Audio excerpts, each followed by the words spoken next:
Assalamualaikum warahmatullahi wabarakatuh. Rekan-rekan yang berbahagia, salam sejahtera bagi kita semua. Di sini kami dari kelompok 2 yang terdiri dari Dwi Widiasari, Siti Ma'rifah sebagai moderator, dan Wiwi Suci Ambar. Di sini kami akan memaparkan makalah yang berjudul Karakteristik PKN sebagai Pendidikan Nilai dan Moral.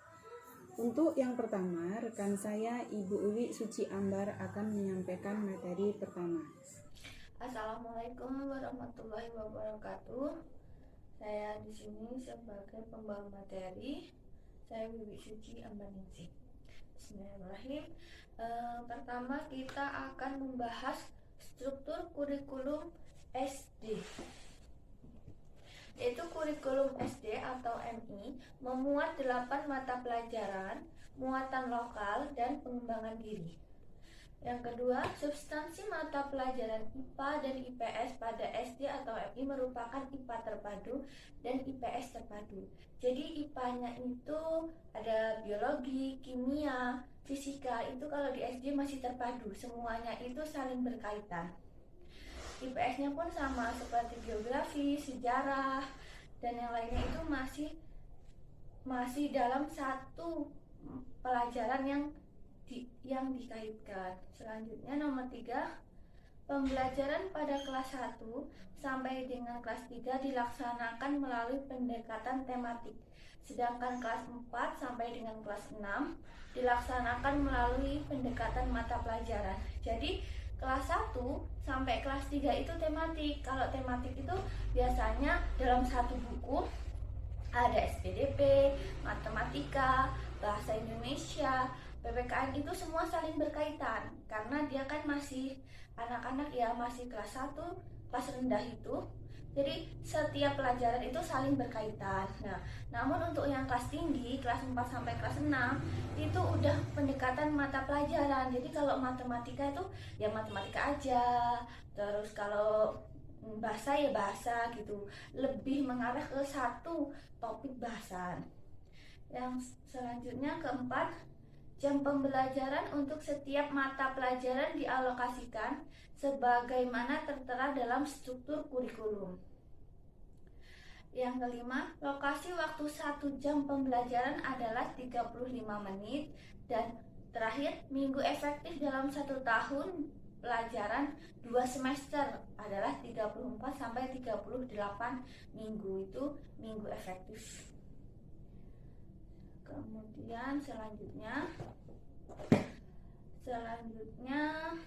ruang lingkup mata pelajaran PPKN.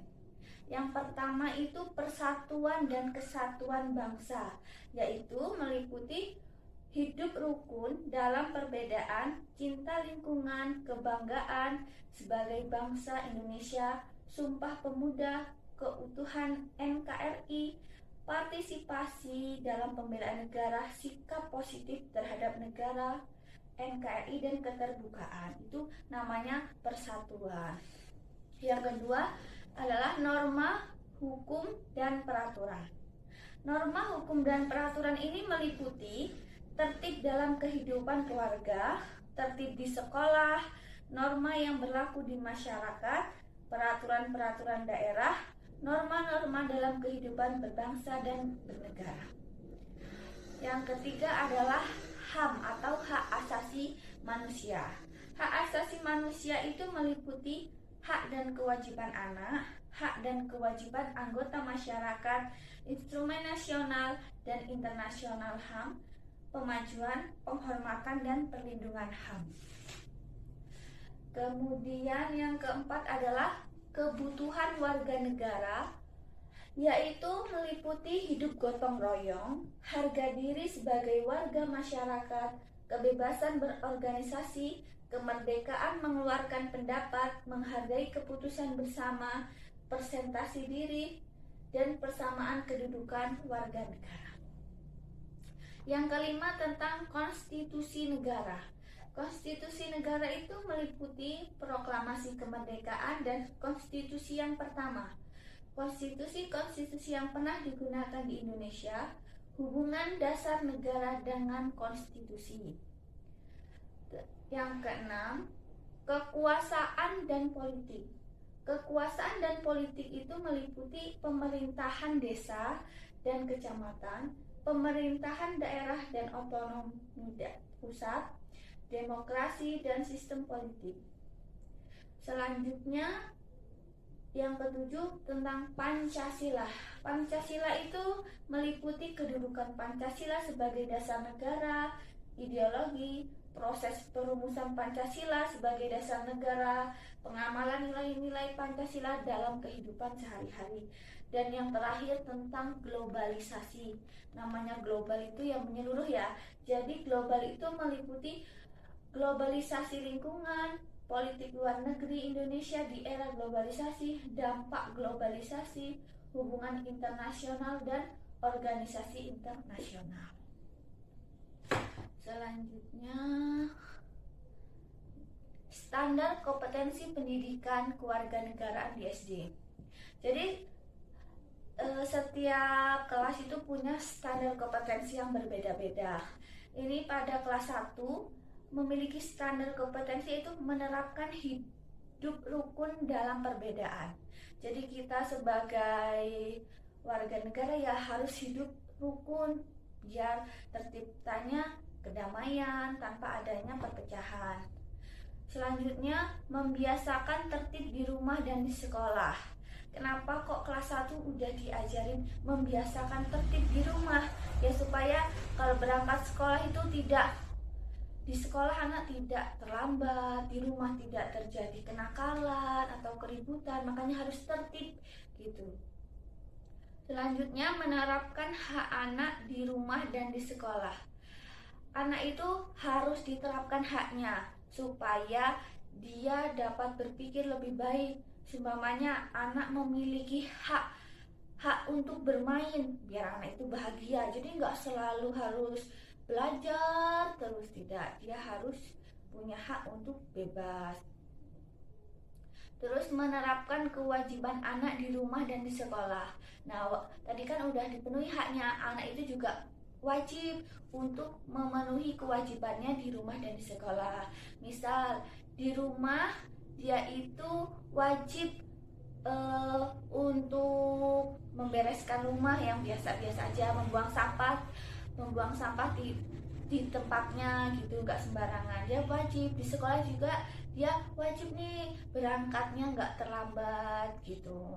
Jadi kan dari kecil sudah dibiasakan untuk hidup tertib dengan berbagai hak dan kewajibannya.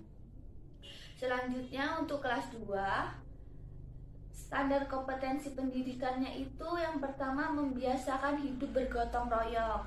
Jadi untuk anak kelas 2 itu sudah diajarkan bagaimana hidup ini nggak hanya diri sendiri, harus saling membantu, bergotong royong. Dan banyaknya keutamaan gotong royong itu semua pekerjaan lebih ringan, kita juga mengenal sesama. Terus selanjutnya menampilkan sikap cinta lingkungan.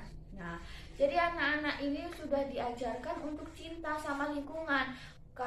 Berarti kalau cinta itu menjaga. Jadi kalau ada lingkungannya biar nggak kotor.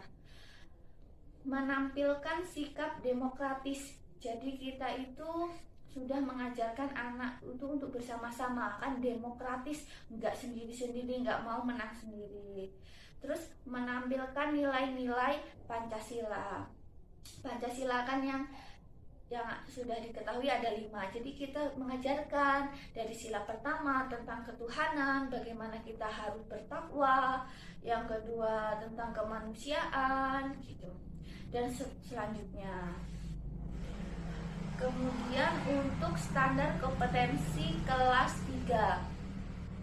Standar kompetensi kelas 3 yaitu mengamalkan makna Sumpah Pemuda. Jadi kan ini kan kelas 3 itu materinya udah ada sejarah Indonesia, itu udah diperkenalkan dengan Sumpah Pemuda. Jadi kita di anak-anak itu sudah diberikan pengetahuan tentang makna-makna Sumpah Pemuda yang dapat kita lakuin untuk kehidupan sehari-hari.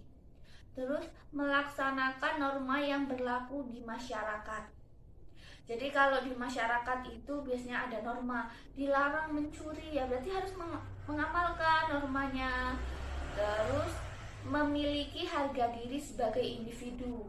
Nah, anak kelas 3 itu harus sudah diajarkan harga diri dia, harga diri biar dia tidak diinjak-injak oleh orang lain, biar dia merasa dirinya ini memiliki sesuatu yang berharga, makanya harus diajarkan harga diri. Kemudian memiliki kebanggaan sebagai bangsa Indonesia. Ya, untuk anak kelas 3 ini sudah diajarkan bangga. Jadi dia itu merasa cinta terhadap Indonesia. Jadi kalau dia nanti gedenya, dia nggak mikirin untuk melakukan penjajahan. Dia sudah bisa menempatkan dirinya untuk menjaga. Untuk standar kompetensi kelas 4 yaitu memahami sistem pemerintahan desa dan pemerintahan kecamatan. Terus memahami sistem pemerintahan kabupaten, kota, dan provinsi, mengenal sistem pemerintahan tingkat pusat, menunjukkan sikap terhadap globalisasi di lingkungannya. Jadi ini itu kelas 4 itu sudah diajarkan tentang sistem pemerintahannya dari desa, kecamatan, kabupaten atau kota, dan provinsi, terus ke tingkat pusat sudah diajari sistem pemerintahan yang ada di Indonesia. Nah, yang terakhir itu menunjukkan sikap globalisasi. Global itu menyeluruh, jadi semuanya gitu. Terus selanjutnya kelas 5 ya. Nih, standar kompetensi yaitu pendidikan di Indonesia itu untuk kelas 5. Kelas 5 yaitu dia memahami pentingnya keutuhan NKRI. Jadi harus tahu kita ini nggak boleh melakukan serangan untuk bangsanya sendiri. Jadi kalau penting harus utuh gitu, nggak boleh terpecah belah. Kemudian memahami peraturan perundang-undangan tingkat pusat dan daerah. Jadi udah tahu perundang-undangan dari pusat ke daerah. Mengerucut ya. Memahami kebebasan berorganisasi dan menghargai keputusan bersama-sama. Di sini anak-anak sudah diajarkan gimana bebasnya untuk berorganisasi, mengutarakan pendapat. Namun dalam mengambil keputusan harus dilakukan secara bersama. Terus standar kompetensi kelas 6 yaitu menghargai nilai-nilai juang dalam proses perumusan Pancasila. Nah, jadinya kita ini sudah mengajarkan anak itu kelas 6 nilai-nilai perjuangan dalam perumusan Pancasila. Kan terciptanya Pancasila ini enggak langsung cling jadi, itu enggak, harus banyak dirumusin dari berbagai sejarah, itu udah diajarkan. Lalu kemudian memahami sistem pemerintahan Republik Indonesia. Jadi sudah diajarkan bagaimana sistem pemerintahannya dari yang sebelum penjajahan, dari penjajahan dulu sampai merdeka. Itu udah sampai sekarang ini sudah diajarkan sistem pemerintahannya. Indonesia kan berbeda-beda, ganti-ganti gitu. Memahami peran Indonesia dalam lingkungan negara di Asia Tenggara. Jadi Indonesia ini sebagai apa sih di Asia Tenggara? Sudah ditunjukkan adanya organisasi ASEAN dan sebagainya. Memahami peranan politik luar negeri Indonesia dalam era globalisasi. Jadi anak-anak tuh sudah diajarkan tentang politik luar negeri di Indonesia, walaupun belum kompleks tapi sudah diberikan pengenalan karena di sini sudah jenjang kelas 6, jadi sudah tingkat tinggi ya, sudah memiliki banyak pemahaman. Oke. Selanjutnya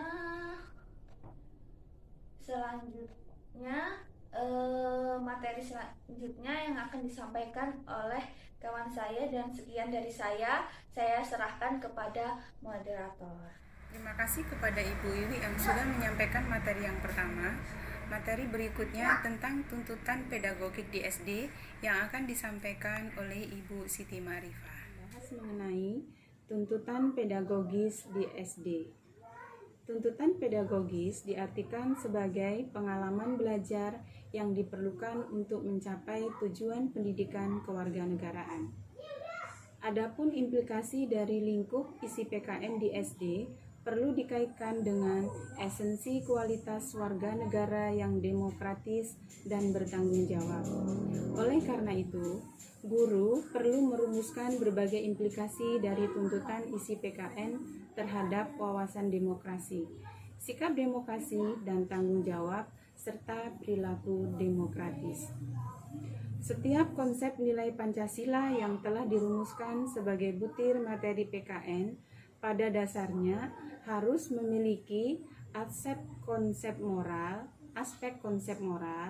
sikap moral, dan perilaku moral. Dalam materi tenggang rasa, contoh konsep moralnya seperti kesadaran perlunya tenggang rasa, dan contoh sikap moralnya seperti rasa hormat kita kepada orang lain, misalkan hormat kepada guru, kepada orang tua, serta saling menghargai kepada sesama teman. Sedangkan contoh perilaku moralnya seperti kebiasaan bertenggang rasa dengan orang lain, misalkan membantu teman yang sedang kesusahan, berbagi makanan dengan sesama teman, berteman tanpa membeda-bedakan suku dan agama.